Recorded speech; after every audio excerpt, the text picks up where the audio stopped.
Ang mabuting balita ng Panginoon ayon kay San Mateo. Noong ding araw na iyon, si Jesus ay lumabas ng bahay at naupo sa tabi ng lawa. Pinagkalipumpunan siya ng makapal na tao, kaya sumakay siya sa isang bangka at doon naupo. Nasa dalampasigan naman ng mga tao. At nagturo siya ng maraming bagay sa pamamagitan ng mga talinghaga. May isang magsasakang lumabas upang maghasik. Sa kanyang paghahasik ay may binhing nalaglag sa tabi ng daan. Dumating ang mga ibon at tinuka ang mga iyon. May binhi namang nalaglag sa kabatuhan.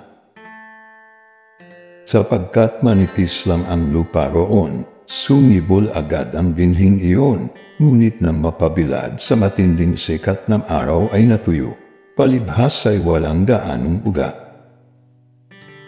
May binhi namang nalaglag sa dawagan, lumago ang mga dawag at ininis ang mga iyon.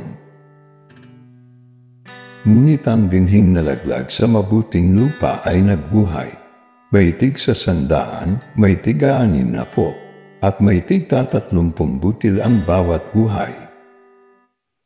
Ang may pandinig ay makinig. Ang mabuting balita ng Panginoon. Pinupuri ka namin, Panginoong Hesukristo.